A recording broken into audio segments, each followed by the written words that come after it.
جی آ رہی ہے آواز.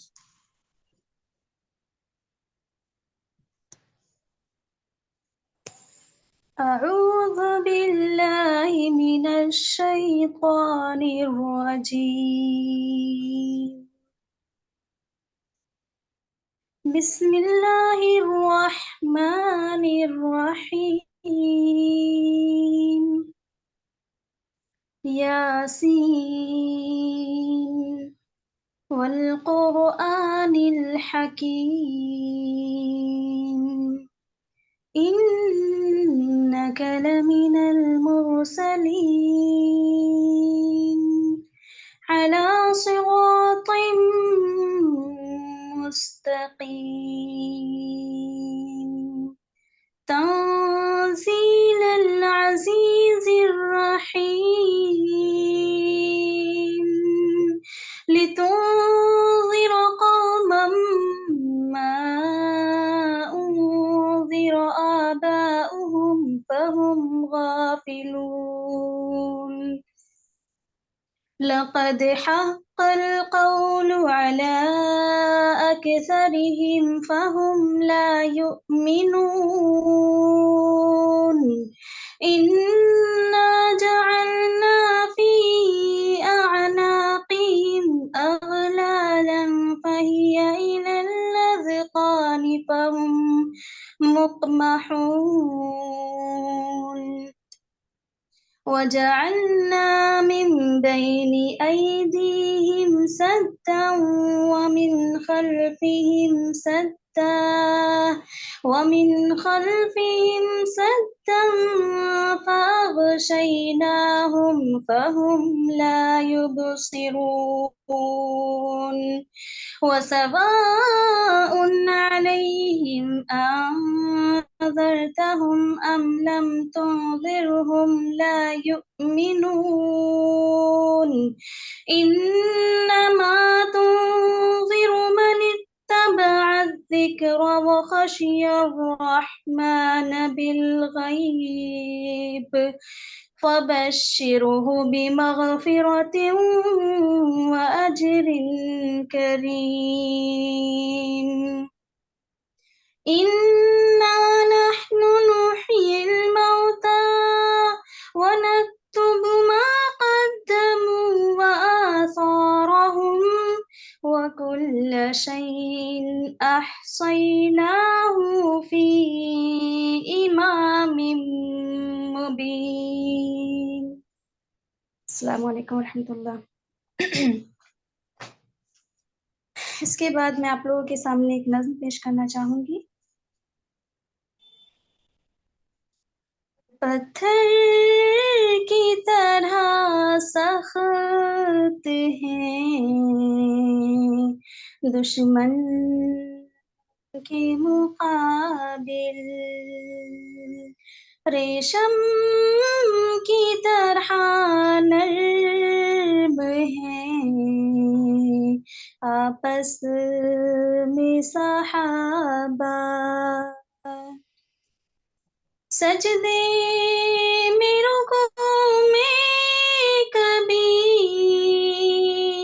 اذکار میں مصروف.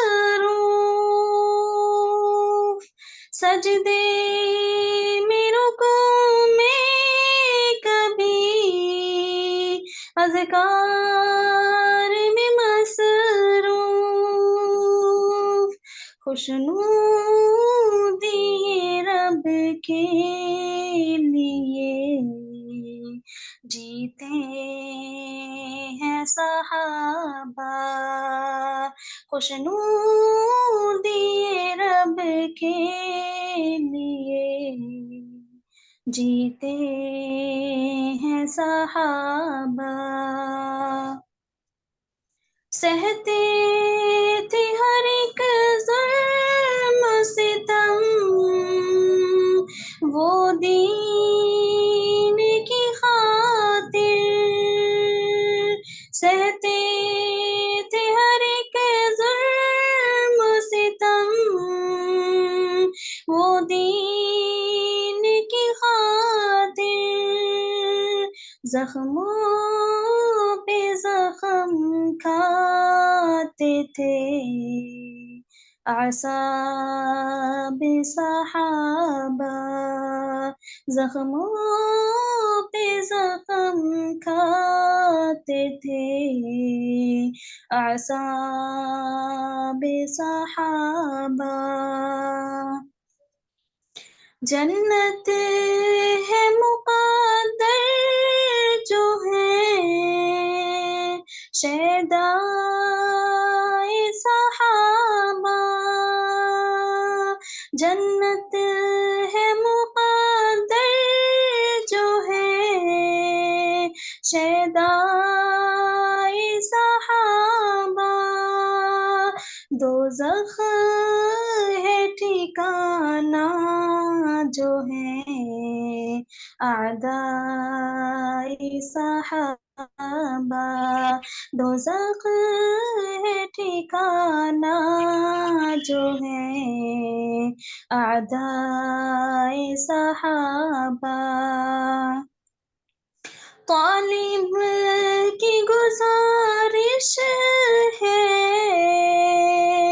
منت ہے سماجت، طالب کی گزارش ہے، منت ہے سماجت، اپنا مسلمان بھی اوصاف صحابہ، اپنا مسلمان بھی اوصاف صحابہ، پتھر کی طرح سخت ہیں دشمن کے مقابل، ریشم کی طرح نرم ہے آپس میں صحابہ، آپس میں صحابہ۔ السلام علیکم ورحمۃ اللہ وبرکاتہ۔ وعلیکم السلام ورحمۃ اللہ وبرکاتہ۔ اب میں قاری محمد شعیب صاحب کو دعوت دیتی ہوں کہ وہ اپنے موضوع سے ہم تمام کو مستفید فرمائیں۔ السلام علیکم ورحمۃ اللہ وبرکاتہ۔ الحمد للہ رب العالمین والصلاة والسلام علی سید الانبیاء والمرسلین ومن تبعهم بإحسان الى یوم الدین وبعد۔ اعوذ باللہ السمیع العلیم من الشیطان الرجیم، بسم اللہ الرحمن الرحیم۔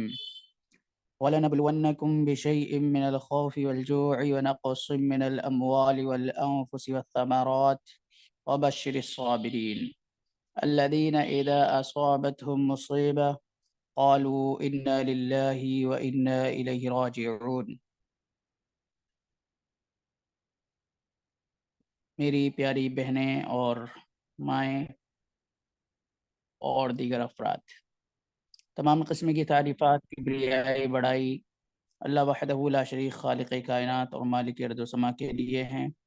بعدہ انگنت درود و سلام نازل ہوں تمام انبیاء اکرام پر، اور خصوصاً اللہ کے آخری نبی جناب محمد رسول اللہ صلی اللہ علیہ وسلم پر۔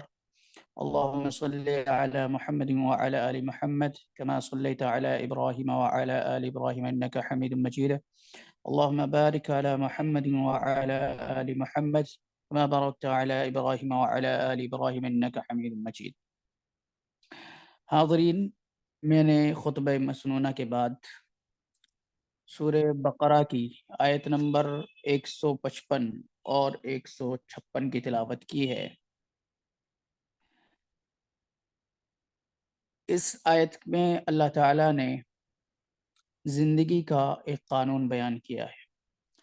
حاضرین، مصیبتوں کا موضوع یہ ایک ایسا موضوع ہے جو ہر ایک کی زندگی سے تعلق رکھتا ہے۔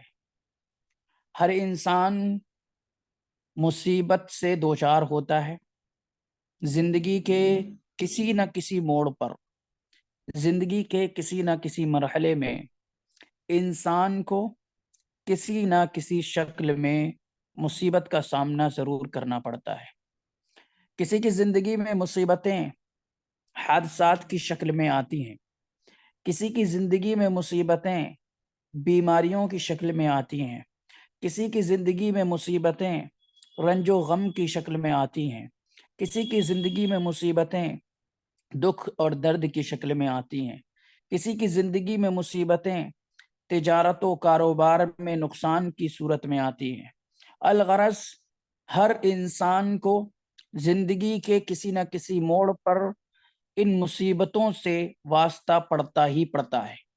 اس لیے کتاب و سنت میں بڑی تفصیلی تعلیمات ہمیں ملتی ہیں کہ جس پر مصیبت آئی ہے اسے کیا کرنا چاہیے، مصیبت کو کس نظر سے دیکھنا چاہیے، اور جو مصیبت سے دوچار نہیں ہوئے ہیں، جو عافیت میں ہیں لیکن وہ دوسروں کو مصیبت میں مبتلا دیکھ رہے ہیں، تو انہیں کیا کرنا چاہیے۔ چنانچہ آج کے اس درس میں اسی موضوع کے تعلق سے جو اسلامی تعلیمات ہیں ان میں سے چند باتیں آپ تک پہنچانے کی کوشش کروں گا۔ اللہ تعالیٰ سے دعا ہے کہ اللہ تعالیٰ مجھے حق بات کہنے کی توفیق عطا فرمائے اور ہم سب کو اس کو سمجھنے اور اس پر عمل کرنے کی توفیق عطا فرمائے، آمین۔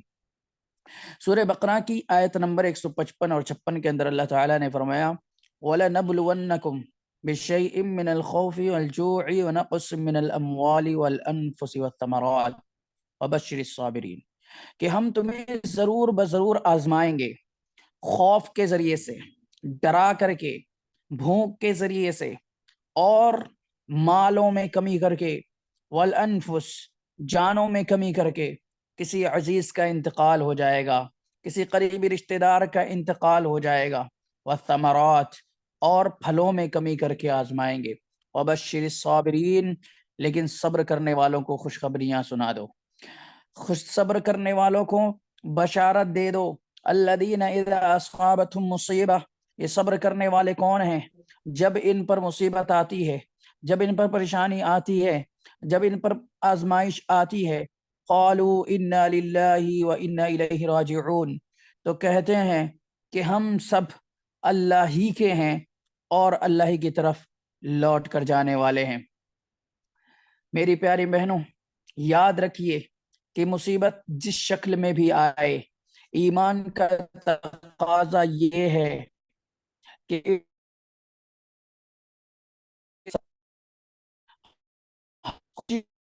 کرنا چاہیے، یہ ہمارا فیصلہ ہے۔ کے ذریعے سے رب ہمیں آزمانا چاہتا ہے، اس کے ذریعے سے ہمارا رب ہمارے صبر کا امتحان لینا چاہتا ہے۔ اس فیصلے کے ذریعے سے اللہ تعالی ہمارے ایمان کا اور جذبہ بندگی کا امتحان لے رہا ہے۔ اس لیے مصیبت کا ہمت کے ساتھ، حوصلے کے ساتھ مقابلہ کرنا چاہیے۔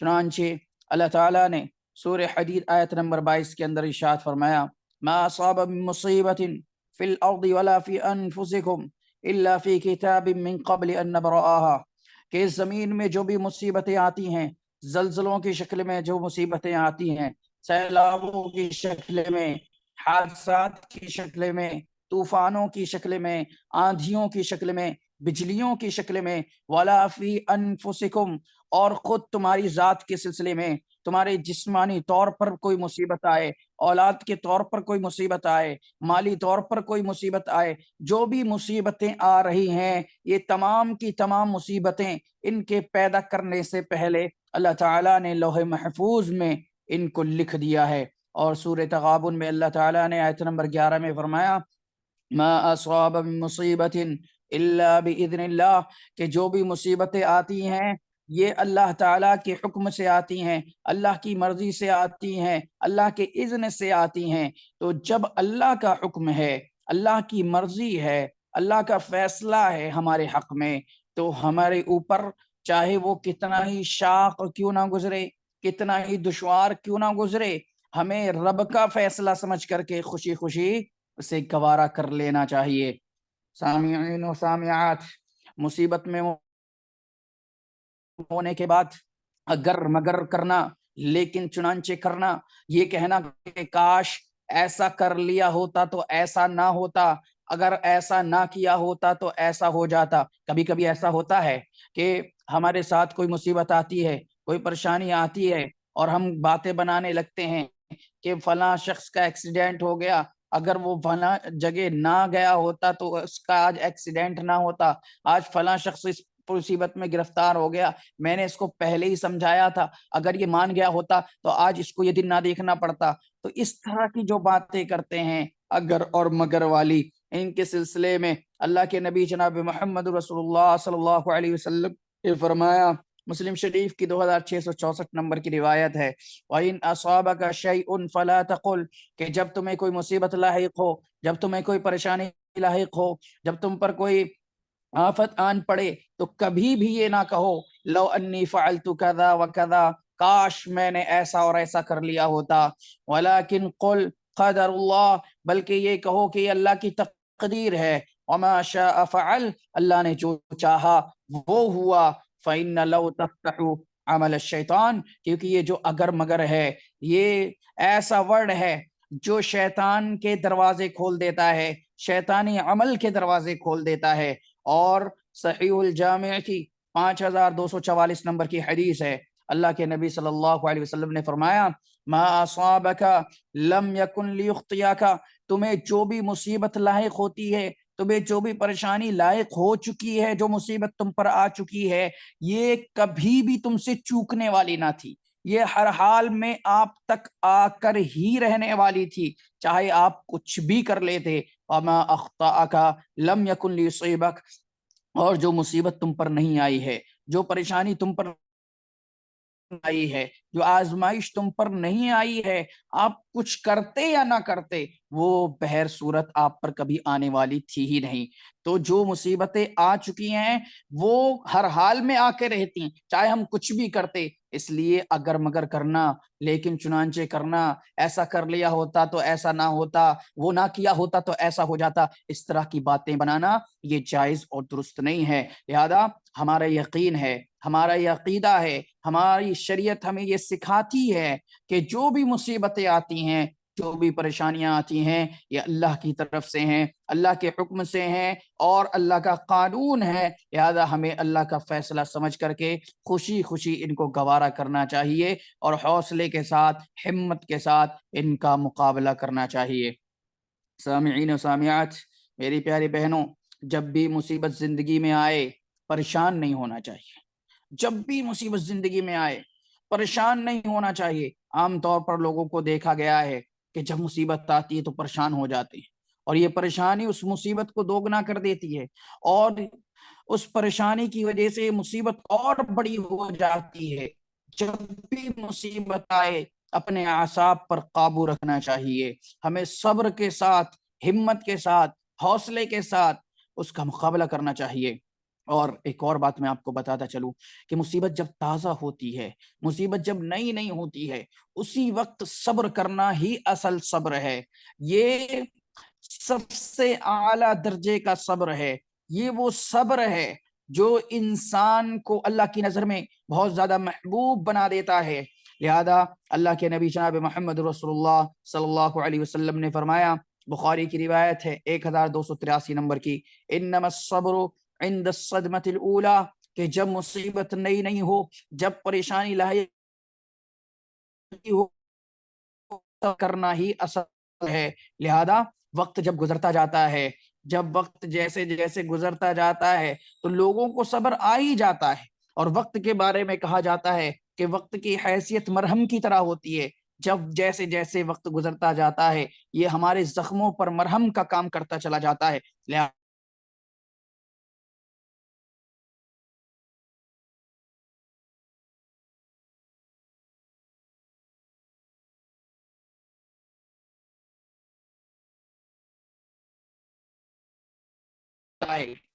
لوگ فوراً حرف شکایت زبان پر لے آتے ہیں، شکوے کرنے لگتے ہیں، شکایتیں کرنے لگتے ہیں، اللہ سے شکایت کی جسارت کرتا ہے یہ انسان، تقدیر کے فیصلوں پر اعتراض کرتا ہے یہ انسان، اور اپنی زبان سے ایسی ایسی باتیں بولتا ہے، ایسی ایسی باتیں بولتا ہے جو عقیدے کے منافی ہیں، جو ایمان کے خلاف ہیں۔ جب بھی مصیبت آئے اپنی زبان پر قابو رکھنا چاہیے، شکوہ نہ کرنا چاہیے، شکایت نہ کرنا چاہیے۔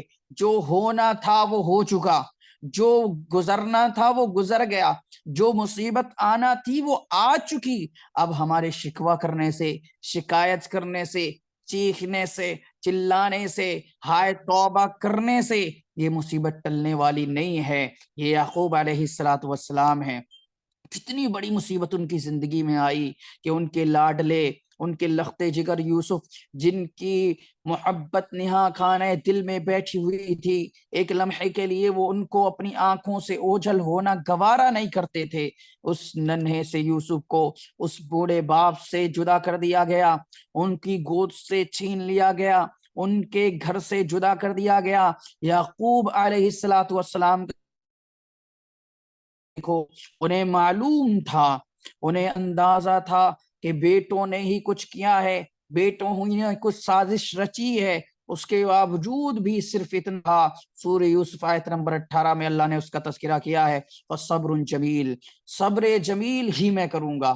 صبر جمیل کہتے ہیں ایسا صبر جس میں کوئی شکایت نہ ہو، جس میں کوئی شکوہ نہ ہو، جس میں کوئی جزا فضا نہ ہو۔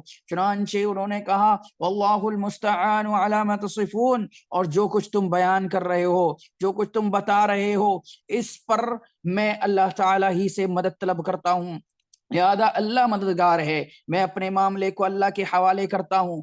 بچوں کے ساتھ زندگی گزار رہے ہیں، نہ انہیں کبھی طعنہ دیا، نہ انہیں کبھی تشنیع کی، نہ ان کو کبھی ڈانٹا، نہ اپنے بچوں کو کبھی قصوروار ٹھہرایا، صرف اتنا کہا کہ فَصَبْرٌ جمیل اللہ المستعان علی ما تصفون۔ اور کبھی بھی یوسف علیہ السلام کا تذکرہ بھی اپنے بیٹوں کے سامنے نہیں کیا۔ ہاں جب بنیامین کی باری آئی، جب بنیامین ایک لمبا زمانہ گزرنے کے بعد جب بنیامین کو لے جانے کی باری آئی، اس موقع سے یعقوب علیہ السلام نے یوسف علیہ السلام کو یاد کیا۔ حاضرین، جب بھی مصیبت آئے، جس پر بھی آئے، وہ یہ نہ سوچے کہ اس مصیبت کی، وہ یہ سوچے کہ اس مصیبت کی شکل میں اللہ تعالیٰ مجھے کسی گناہ کی سزا دے رہا ہے۔ جب بھی مصیبت آئے، جب بھی پریشانی آئے، جس کے اوپر آئے، اسے ہمیشہ یہ سوچنا چاہیے کہ اللہ تعالیٰ مجھے میرے کسی گناہ کی سزا دے رہا ہے۔ چنانچہ اللہ تعالیٰ نے سورہ شورى آیت نمبر 30 کے اندر فرمایا وَمَا أَصَابَكُم مِّن مُّصِيبَةٍ فَبِمَا كَسَبَتْ أَيْدِيكُمْ وَيَعْفُو عَن كَثِيرٍ، کہ تمہیں جو بھی مصیبت آتی ہے، تمہیں جو بھی پریشانی لاحق ہوتی ہے، وہ تمہارے کرتوت کا نتیجہ ہے، وہ تمہارے وہ تمہارے گناہوں سے ہے۔ وَيَعْفُو عَن كَثِيرٍ، اور اللہ تعالیٰ تمہاری بہت سے گناہوں کو معاف کر دیتا ہے، بہت سے گناہوں کو درگزر کر دیتا ہے، ان پر سرزنش نہیں کرتا، ان پر پکڑ نہیں کرتا، ان پر گرفت نہیں کرتا۔ چنانچہ اگر اللہ تعالیٰ ہر گناہ پر پکڑ کرنے لگ جائے، اللہ ہر گناہ پر سزا دینے لگ جائے اس دنیا میں ہی، تو ہمارے گناہ ایسے ہیں، ہماری خطائیں ایسی ہیں، کیونکہ ہم قدم قدم پر گناہوں میں ڈوبے ہوئے ہیں، دن رات ہم گناہ کر رہے ہیں، ہمارے گناہ ایسے ہیں کہ ایک منٹ کی زندگی کے بھی ہم حقدار نہیں ہیں۔ یہ تو اللہ کا کرم ہے، اللہ کا فضل ہے، اللہ کا احسان ہے کہ وہ ہمارے گناہوں پر فوراً پکڑ نہیں کرتا، بلکہ اللہ تعالی ہمیں مہلت دیتا ہے، ہمیں موقع دیتا ہے توبہ کرنے کا۔ ورنہ اگر اللہ تعالی ہمارے ہر گناہ پر پکڑ کرنے لگ جائے تو ہمیں ایک لمحہ بھی جینے کا حق نہ ملے۔ اور آگے بڑھنے سے پہلے میں ایک بات بتاتا چلوں کہ جب مصیبت میری زندگی میں آئے، ہمارے اوپر آئے، تو ہمیں یہ سمجھنا چاہیے کہ ہمارے کسی گناہ کی سزا ہے۔ اگر مصیبت مجھ پر آئے تو مجھے یہ سمجھنا چاہیے کہ یہ میرے کسی گناہ کی سزا ہے، اور مجھے ٹٹولنا چاہیے، اپنا محاسبہ کرنا چاہیے کہ میں نے کون سی غلطی کی ہے جس کی وجہ سے مجھے یہ دن دیکھنا پڑ رہا ہے یا اس مصیبت کا سامنا کرنا پڑ رہا ہے، اور کثرت سے توبہ استغفار کرنا چاہیے۔ لیکن جب ہم دیکھیں کہ دوسرے پر مصیبت آئی ہے، دوسرے پر پریشانی آئی ہے، دوسرا گرفتار ہوا ہے کسی سزا میں، تو ہم یہ سوچیں کہ یہ اللہ تعالیٰ کی طرف سے اس پر آزمائش ہے، یہ اللہ تعالیٰ کی اس پر آزمائش ہے، یہ نہ کہیں کہ اس کو کسی گناہ کی سزا مل رہی ہے۔ ہمارا معاملہ کیا ہے کہ ہم جب ہمارے اوپر کوئی مصیبت آتی ہے، ہمارے اوپر کوئی آتی ہے، تو ہم یہ سمجھتے ہیں کہ اللہ کی طرف سے آزمائش ہے، اور جب دوسرے پر آتی ہے، ہاں صحیح، ایسا ہی، کیونکہ یہ ہے ہی ایسا، یہ تو ہے ہی ایسی، اس کے ساتھ تو ایسا ہونا ہی چاہیے تھا، اس کو اس کے کرموں کا نتیجہ مل رہا ہے۔ ہم اس طرح کے جملے بناتے ہیں، جبکہ معاملہ الٹا ہونا چاہیے کہ جب ہمارے اوپر آئے مصیبت تو ہمیں اسے یہ سمجھنا چاہیے کہ ہمارے کسی گناہ کی سزا ہے، اور جب دوسرے کو اوپر آئے تو ہمیں یہ سمجھنا چاہیے کہ اللہ تعالیٰ اسے آزما رہا ہے، اس کی آزمائش کر رہا ہے۔ سامعین و سامعات، یہ جو مصیبتیں ہمارے اوپر آتی ہیں، ان مصیبتوں میں بڑی حکمتیں ہیں۔ یہ جو مصیبتیں ہمارے اوپر آتی ہیں، ان میں بڑی حکمتیں ہیں۔ امام ابن تیمیہ رحمۃ اللہ علیہ فرماتے ہیں، المصائب محن، المصائب نعم، یہ جو مصیبتیں ہیں یہ نعمتیں ہیں، یہ مصیبتیں ہیں، یہ نعمتیں ہیں۔ اگر ان مصیبتوں کو انجام کے اعتبار سے دیکھا جائے تو یہ بہت بڑی نعمتیں ہیں۔ کیسے؟ دیکھیے، مصیبت کبھی بھی اللہ تعالیٰ سے مانگنا نہیں چاہیے۔ ایک بات یاد رکھیے کہ کبھی بھی مصیبت اللہ تعالیٰ سے نعمت سمجھنا چاہیے، مصیبت کبھی بھی اللہ سے مانگنا نہیں چاہیے، لیکن جب مصیبت آ جائے تو پھر اسے اللہ تعالیٰ نعمت سمجھنا چاہیے۔ اگر ہم نظر شام پہ رکھیں تو ہمیں لگے گا کہ اس مصیبت کا آنا ہمارے لیے کتنا اچھا تھا۔ چنانچہ میں کچھ حکمت فرمائی۔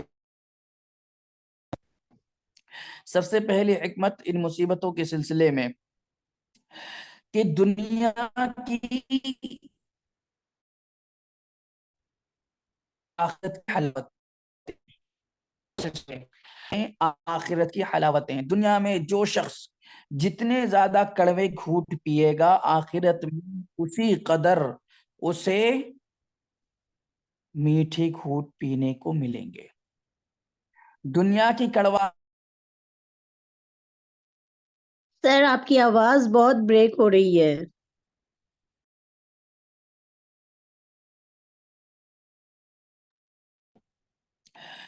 دنیا کی کڑواہٹیں یا آخرت کی حلاوتیں ہیں۔ دنیا میں جو شخص جس قدر کڑوے گھونٹ پیے گا، آخرت میں اسی قدر وہ میٹھے گھونٹ پیے گا۔ چنانچہ مسلم شریف کی روایت ہے 2822 نمبر کی، اللہ کے نبی صلی اللہ علیہ وسلم نے فرمایا، حفت الجنت بالمکارہ، جنت جو ہے دشوار چیزوں سے گھیری گئی ہے، اور حفت النار بالشہوات، اور جہنم خواہشات سے گھیر دی گئی ہے۔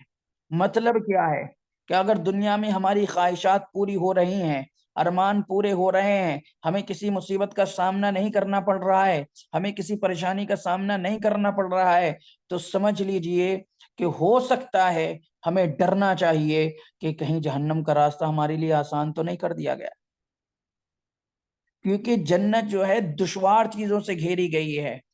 دیکھیے، نماز پڑھنا ہمارے لیے دشوار ہے، دین پر عمل کرنا ہمارے لیے مشکل ہے، سماج کو دیکھنا، معاشرے کو دیکھنا، کبھی سماج آڑے آ جاتا ہے دین کی راہ میں، کبھی گھر والے آڑے آ جاتے ہیں دین کی راہ میں، کبھی شوہر آڑے آ جاتا ہے دین کی راہ میں، کبھی بیٹا آڑے آ جاتا ہے دین کی راہ میں، تو دین کی راہ پر چلنا یہ آسان نہیں ہے۔ اس لیے جنت دشوار چیزوں سے گھیری گئی ہے۔ یہ مصیبتیں، یہ پریشانیاں آج ہم جس قدر دنیا میں اٹھائیں گے اور ان پر جس قدر صبر کریں گے، اتنا ہی زیادہ جنت کا راستہ ہمارے لیے آسان ہوتا چلا جائے گا۔ حدیث میں ہے، جس قدر جو شخص مصیبتوں کا مقابلہ کرے گا، جنت کا فاصلہ اس کے لیے اتنا ہی کم ہوتا چلا جائے گا۔ تو یہ مصیبتیں دنیا میں کڑواہٹ کی طرح ہیں، اور آخرت میں یہ حلاوت کی طرح ہمیں نصیب ہونے والی ہیں۔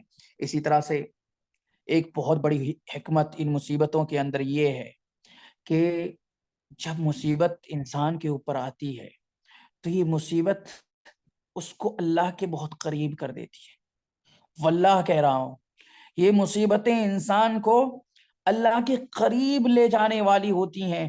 جبکہ نعمت جب انسان کو نصیب ہو جائے، انسان کو خوشحالی نصیب ہو جائے، تو اکثر لوگوں کا معاملہ یہ ہوتا ہے، ہر ایک کے لیے میں یہ بات نہیں کہتا، لیکن اکثر لوگوں کا معاملہ یہ ہوتا ہے کہ خوشحالی میں، خوشیوں میں اور آسائشوں میں، راحتوں میں انسان اللہ تعالیٰ کو بھول جاتا ہے، اللہ سے دور ہو جاتا ہے، دین سے دور ہو جاتا ہے، نمازوں سے دور ہو جاتا ہے، اور تمام حقوق ادا کرنے سے دور ہو جاتا ہے۔ لیکن جیسے ہی مصیبت آتی ہے، جیسے ہی پریشانی آتی ہے، جیسے ہی کوئی مصیبت کا سامنا کرنا پڑتا ہے، فوراً وہ اللہ اللہ کرنے لگ جاتا ہے، اللہ کو پکارنے لگ جاتا ہے، اللہ کے قریب ہو جاتا ہے۔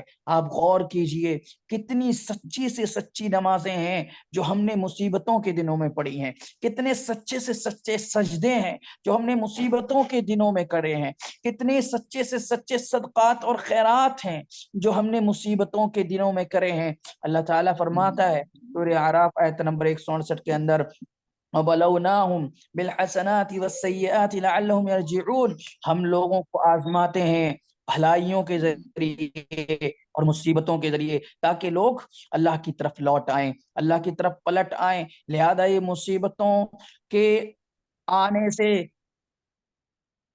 اللہ کے قریب بندہ ہو جاتا ہے، اور بندہ مصیبت میں اللہ تعالیٰ سے اس طرح رجوع کرتا ہے، اس طرح دل سے اللہ کی طرف کھچا چلا جاتا ہے، اللہ اکبر، کہ خوشیوں کے دنوں میں جسے مسجد کا پتہ بھی نہ تھا، مصیبت کیا آئی کہ مسجد کا ہو رہا، نمازوں کا پابند ہو گیا، مصیبت کیا آئی، نماز سے ایک دور تھی، چغل خوریوں میں، میں اور نہ کہاں کہاں لگی ہوئی تھی، مصیبت آئی، پریشانی کیا آئی، موت کا منظر دیکھ لیا، وہ اللہ ہو گئی، وہ پرہیزگار بن گئی، وہ پردے والی بن گئی۔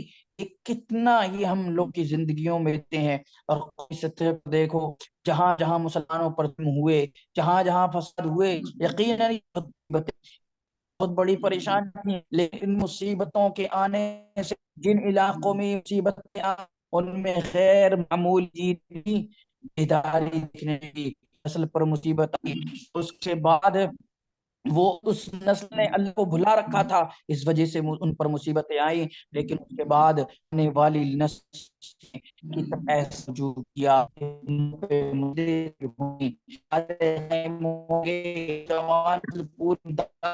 یاد رکھیے مصیبت اسی طرح سے مصیبتوں کے اندر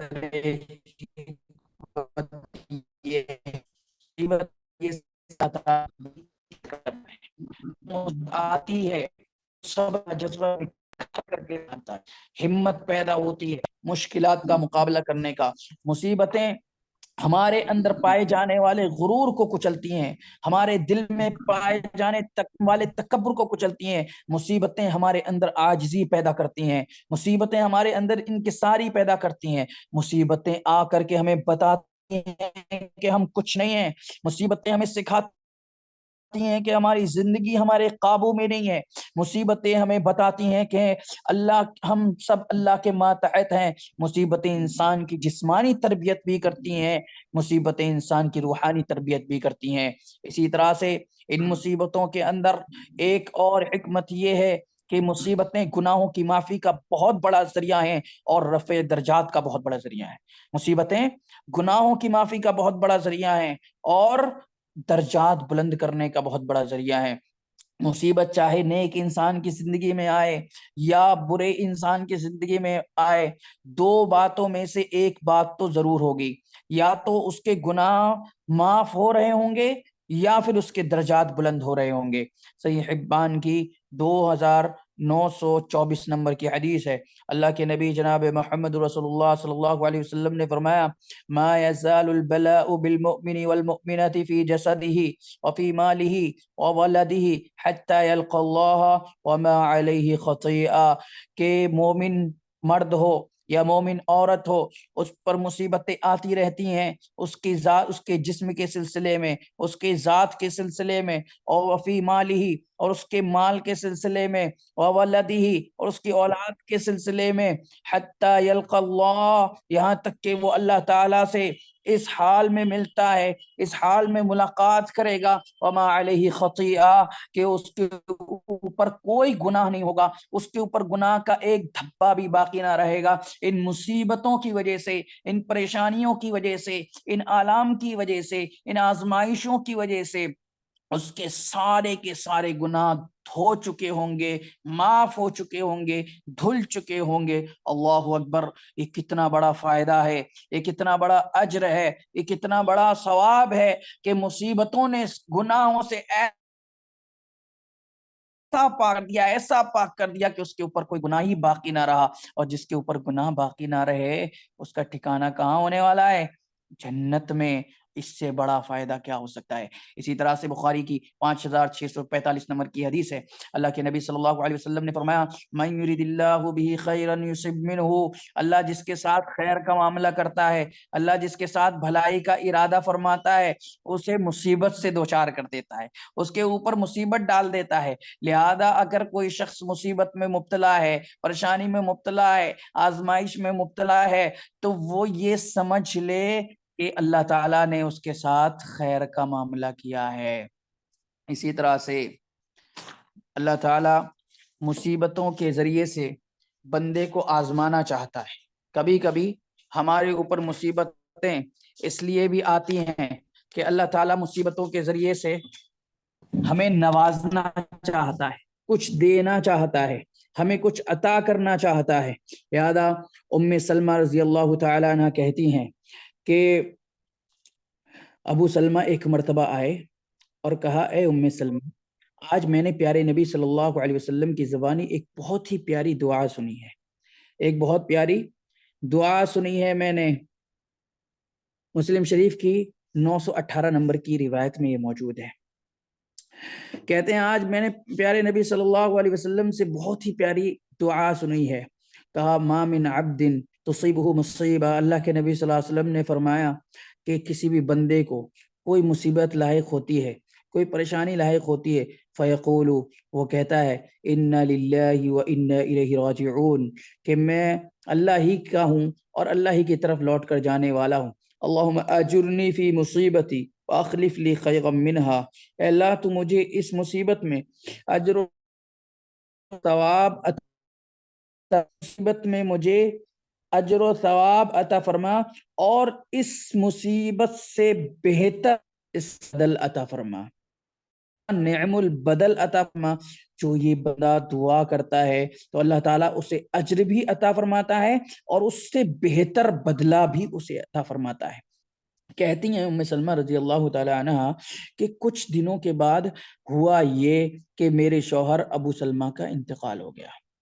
جب ابو سلمہ کا انتقال ہو گیا تو مجھے یہ دعا یاد آئی کہ اللہ کے نبی صلی اللہ علیہ وسلم نے یہ دعا سکھائی ہے، بتائی ہے کہ جب مصیبت آئے، پریشانی آئے تو بندے کو یہ دعا پڑھنا چاہیے، انا للہ و انا الیہ راجعون، اللہم اجرنی فی مصیبتی واخلف لی خیرا منہا۔ وہ کہتی ہیں میں یہ دعا پڑھتی جاتی تھی، میں یہ دعا پڑھتی تو تھی لیکن ہمیشہ سوچا کرتی تھی کہ ابو سلمہ سے بہتر بھی کوئی شوہر کیا ہو سکتا ہے، کیونکہ وہ تو بہت اچھے تھے اور ان سے بہتر شوہر مجھے کہاں مل سکتا ہے۔ چنانچہ کہتی ہیں کہ جب اللہ کے نبی جناب محمد رسول اللہ صلی اللہ علیہ وسلم نے مجھے پیغام نکاح دیا اور میں ام المومنین بن گئی، تمام مومنوں کی ماں بن گئی، تب مجھے احساس ہوا کہ اس دعا کے بارے میں کہ ہاں پیارے نبی جناب محمد رسول اللہ صلی اللہ علیہ وسلم سے بہتر شوہر تو اور کوئی ہو نہیں سکتا۔ چنانچہ جب بھی ہمارے اوپر مصیبت آئے، پریشانی آئے اور آزمائش آئے تو ہمیں دعا یاد کر لینا چاہیے اور ہمیں اس دعا کو پڑھنا چاہیے۔ چنانچہ اللہ تعالیٰ کبھی مصیبت اس لیے بھی دیتا ہے کہ اللہ تعالیٰ ہمیں کسی نعمت سے نوازنا چاہتا ہے۔ دعا ہے اللہم اجرنی فی مصیبتی لی خیر منہا۔ اسی طرح سے مصیبتوں کے اندر ایک حکمت یہ بھی ہے کہ مصیبت کے ذریعے ہی سے امن و عافیت کی اہمیت کا پتہ چلتا ہے۔ دنیا میں اگر بیماری نہ ہو تو صحت جانتا، دنیا میں اگر رنج و غم نہ ہوتا تو خوشی اور مسرت احساس کسی کو نہ ہوتا۔ دنیا میں اگر غربت و تنگ دستی نہ ہوتی تو خوشحالی کا احساس کسی کو نہ ہوتا۔ یہ مصیبتیں ہیں جو آ کے بتاتی ہیں کہ تندرستی کتنی عظیم نعمت ہے، یہ مصیبتیں ہیں جو آ کے بتاتی ہیں کہ خوشحالی کتنی عظیم نعمت ہے، یہ مصیبتیں ہیں جو آ کے بتاتی ہیں کہ خوشی کتنی بڑی نعمت ہے، یہ مصیبتیں ہیں جو آ کے بتاتی ہیں کہ تجارت و کاروبار کی ترقی کتنی بڑی دولت ہے، یہ مصیبتیں ہیں جو آ کے بتاتی ہیں کہ الفت محبت کیا چیز ہوتی ہے۔ امن و عافیت کی دولت جب انسان بغیر ٹینشن کے صبح کرتا ہے، بغیر کسی غم و فکر کے شام کرتا ہے، زندگی میں کوئی دکھ نہیں، زندگی میں کوئی رنج نہیں، زندگی میں کوئی مصیبت نہیں، امن و عافیت کی نعمت کا احساس انہی مصیبتوں کے ذریعے سے ہوتا ہے کہ وہ دن بھی کیا دن تھے جب میں امن کے ساتھ، عافیت کے ساتھ صبح کرتا تھا یا کرتی تھی۔ چنانچہ اللہ کے نبی جناب محمد رسول اللہ صلی اللہ علیہ وسلم ہر صبح و شام یہ دعا کیا کرتے تھے، میں موجود ہے، اللہم انی اسألک العفو والعافیت فی الدنیا والآخرہ، اللہم انی اسألک العفو والعافیت فی دینی و دنیایا، کہ اللہ میں تجھ سے امن و عافیت کا سوال کرتا ہوں دنیا میں بھی اور آخرت میں بھی، اور میں تجھ سے امن و عافیت کا سوال کرتا ہوں اپنے دین کے سلسلے میں۔ لہذا یہ مصیبتیں انہی کے ذریعے سے ہمیں پتہ چلتا ہے کہ امن و عافیت کی اہمیت کیا ہے۔ حاضرین، شریعت کا حکم ہے کہ جس شخص کی زندگی میں بھی مصیبت آئے اسے فوراً انا للہ و انا الیہ راجعون پڑھنا چاہیے۔ سمجھتے ہیں کہ صرف جب کسی انتقال ہو تبھی انا للہ و انا الیہ راجعون پڑھنا چاہیے، نہیں،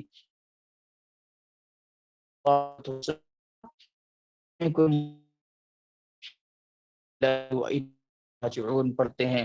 لہذا یہ دعا ہمیشہ کرنا چاہیے جب بھی کوئی مصیبت لاحق ہو، جب بھی کوئی پریشانی لاحق ہو، فوراً انا للہ و انا الیہ راجعون پڑھنا چاہیے، کیونکہ مصیبت میں انسان کوئی نہ کوئی چیز کھوتا ہے، کسی رشتہ دار کو کھوتا ہے، کسی اقارب کو کھوتا ہے، یا مال کھوتا ہے، یا صحت کھوتا ہے، اور جب یہ کلمات پڑھتا ہے تو کہتا ہے اللہ ہم تیرے ہی لیے ہیں اور تیری ہی طرف لوٹ کر جانے والے ہیں۔ یعنی آج ہم نے کسی اپنے عزیز کو کھویا ہے، آج ہم نے مال کھویا ہے، آج ہم نے صحت کھوئی ہے، کل ہم بھی خود کو کھو دیں گے اور تیرے پاس لوٹ کر کے آ جائیں گے۔ لہذا امن و عافیت والوں کو بھی تعلیمات ہیں کہ جو لوگ امن میں ہیں، عافیت میں ہیں، جو مصیبتوں سے دوچار نہیں ہوئے ہیں، شریعت کہتی ہے کہ جب کسی مصیبت زدہ کو دیکھو تو جذبہ شکر گزاری سے یہ دعا پڑھنا چاہیے، الحمدللہ الذی عافانی مما ابتلاک بہ، تمام تعریفیں اس اللہ کے لیے ہیں جس نے مجھے اس مصیبت سے بچائے رکھا جس میں تمہیں مبتلا کیا ہے، وفضلنی علی کثیر ممن خلق تفضیلا، اور مجھے اپنی مخلوق میں سے بہت سو پر فضیلت بخشی ہے۔ لیکن یاد رکھیے کہ یہ دعا ہمیں اپنے دل میں پڑھنا چاہیے، یہ دعا ہمیں اپنے دل کے اندر پڑھنا چاہیے، کسی سامنے والے کو مصیبت زدہ کو دیکھ کر کے پڑھنا ہے لیکن دل میں، تاکہ اسے آواز نہ جائے اور اس کا دکھ بڑھے نہیں۔ اسی طرح سے مصیبت کے وقت شریعت نے بڑا حوصلہ دیا ہے، شریع تعلیمات کو انسان اگر مد نظر رکھے تو بڑی سے بڑی مصیبت اسے حوصلہ دیتی ہے، سے بڑی مصیبت کا وہ آسانی کے ساتھ سامنا کر سکتا ہے۔ جیسے شریعت کہتی ہے کوئی ڈوب کر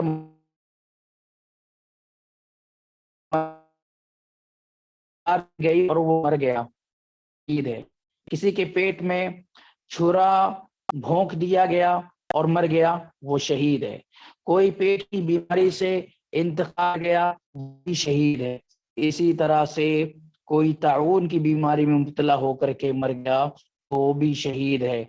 لہذا شریعت نے جو شہادت کا اعجاز رکھا ہے اس میں مصیبت انسان کی شرف کی بات ہے، اور میت کے اشاروں کے لیے بھی بہت بڑا حوصلہ ہے کہ موت تو دیکھو سب کو آنی ہے، مرنا تو سب کو ہے، یہ کڑوا گھونٹ تو ہر ایک کو پینا ہے، لیکن جو مر رہا ہے اس کو شہادت کا درجہ اللہ عطا فرما رہا ہے، تو اس کے لیے شرف کی بات ہے۔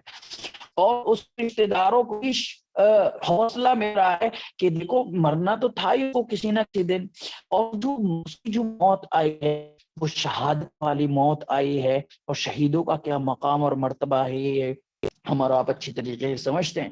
لہذا شریعت نے ہر قدم پر حوصلہ دیا ہے، لیکن سماج اور معاشرے میں یہ دیکھا گیا ہے کہ اگر کوئی ایکسیڈنٹ سے انتقال کر جاتا ہے، کسی کی وفات ہو جاتی ہے، ایکسیڈنٹ میں مر گیا، تو لوگ باتیں بناتے ہیں یہ بری موت مرا، یہ بری طریقے سے مرا ہے. جبکہ حقیقت یہ ہے کہ ایکسیڈنٹ سے مرنے والا بھی شہادت کا درجہ حاصل کرتا ہے، کیونکہ دیوار گرنے سے مرنا یا دیوار کے نیچے دب کر کے مر جائے، یا کوئی چھت گر جائے اس کے اوپر تب مر جائے، اور ایکسیڈنٹ والی موت بھی سیم ہے، وہی کہتے ہیں. لہذا ایکسیڈنٹ سے مرنے والے کو بھی شہادت کا درجہ ملے گا.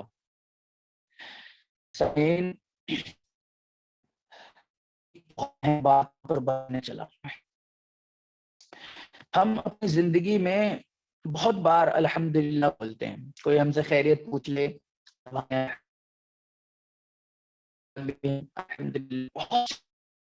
جب ہم الحمدللہ بولتے ہیں، لیکن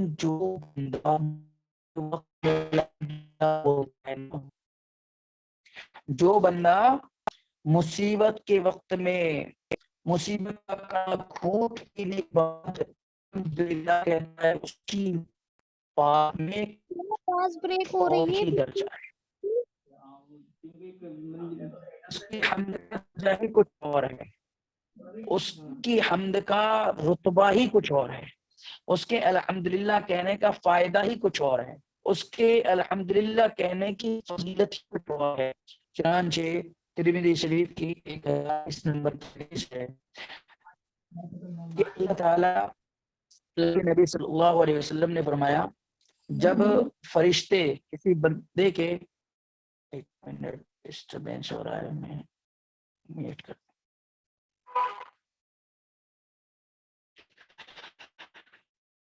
اللہ کے نبی صلی اللہ علیہ وسلم نے فرمایا کہ جب فرشتے کسی بندے یا بندی کے کسی لاڈلے کی روح قبض کرتے ہیں، ایک چھوٹے سے بچے کی جو گود کا بچہ ہوتا ہے اس کی روح قبض کرتے ہیں، تو اللہ تعالی پوچھتا ہے فرشتوں سے کہ جب تم نے میرے بندے یا بندی کے لاڈلے کی، لخت جگر کی، اس کی گود میں کھیل رہے ننھے منھے بچے کی روح قبض کی، تو میرے بندے نے یا میری بندی نے کیا ریئیکٹ کیا، اس نے کیا کہا، اور اللہ کو بخوبی معلوم ہے کہ بندے نے کیا کہا. پھر بھی اللہ تعالیٰ فرشتوں سے پوچھتا ہے، تو فرشتے کہتے ہیں کہ اے اللہ، اے میرے پروردگار، اے ہمارے جگر، ہم نے تیرے بندے کی لخت، تو اس بندے نے الحمدللہ کہا اور انا للہ و انا الیہ راجعون پڑھا. اللہ کہتا ہے تم نے اس کے لختے جگر کی روح قبض کی، اتنی مشکل گھڑی میں بھی وہ میری حمد و ثنا کر رہا ہے، وہ الحمدللہ کہہ رہا ہے، وہ میری تعریف کر رہا ہے. او فرشتوں جاؤ اور جنت میں میرے اس بندے کے لیے ایک محل تعمیر کر دو، اور اس محل کا نام رکھو بیت الحمد. اللہ اکبر.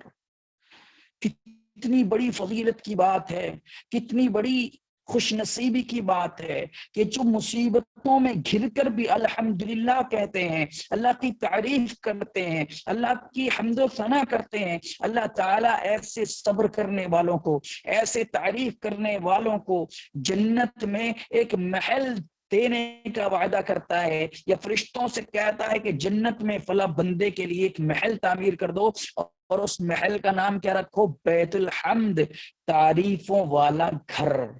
لہذا اس سے بڑی فضیلت کی بات، اس سے بڑی خوش نصیبی کی بات اور کیا ہو سکتی ہے، اور اس سے بڑی الحمدللہ کوئی اور کیا ہو سکتی ہے. اللہ اکبر. سامعین کرام، میری پیاری بہنوں، سلف صالحین میں سے کسی کا قول امام ابن کثیر نے نقل کیا ہے. وہ کہتے ہیں کہ میری زندگی میں جب بھی کوئی مصیبت آتی ہے، جب بھی کوئی پریشانی آتی ہے، تو میں 4 باتوں پر اللہ کا شکر ادا کرتا ہوں. دیکھیے، ایک کافر ہوتا ہے، ایک بے ایمان شخص ہوتا ہے، جب اس پر مصیبتیں آتی ہیں، پریشانیاں آتی ہیں، تو شکوے شکایت کرنے لگتا ہے. ہائے بلّہ کرنے لگتا ہے، جزا فضا کرنے لگتا ہے، چیخ و پکار کرنے لگتا ہے. لیکن مومن کا معاملہ دیکھیے کہ مصیبتیں آ رہی ہیں تب بھی اللہ کا شکر کر رہا ہے، شکر کرنے کے بہانے ڈھونڈ رہا ہے کہ جب بھی مصیبت آتی ہے تو میں 4 باتوں پر اللہ کا شکر ادا کرتا ہوں.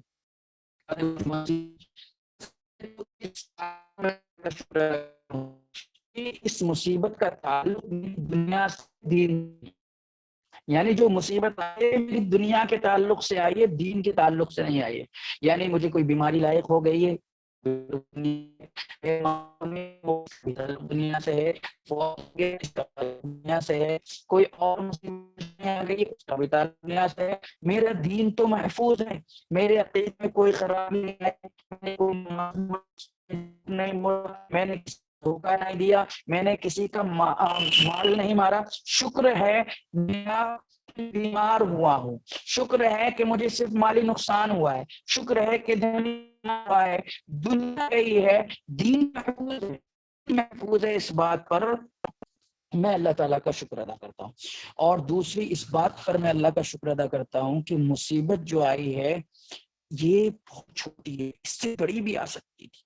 حادثہ تو ایسا تھا کہ میری جان جا سکتی تھی، لیکن اللہ تعالیٰ نے مجھے زندہ رکھا ہے. صرف چوٹ لگی ہے، ہاتھ فریکچر ہوا ہے، پیر فریکچر ہوا ہے، زخم ہو گیا ہے، لیکن یہ جو مصیبت آئی ہے یہ چھوٹی ہے، اس سے بڑی بھی آ سکتی تھی. میرے گناہ تو ایسے تھے کہ مجھے تو اس سے بڑی سزا ملنا چاہیے تھی. لہذا میں اس بات پر شکر ادا کرتا ہوں کہ اللہ نے مجھے چھوٹی سزا دی ہے. تیسری میں اس بات پر شکر ادا کرتا ہوں کہ مصیبت کی گھڑی جب آتی ہے تو اللہ تعالیٰ مجھے انا للہ و انا الیہ راجعون پڑھنے کی توفیق دیتا ہے. اللہ اکبر.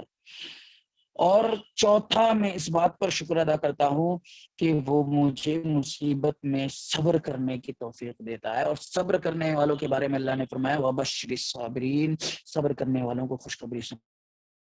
ان اللہ مع الصابرین، اللہ تعالیٰ صبر کرنے والوں کے ساتھ ہے. لہذا جب مجھ پر مصیبت آتی ہے اللہ مجھے صبر کرنے کی توفیق دیتا ہے، میں اس بات پر اللہ کا شکر ادا کرتا ہوں.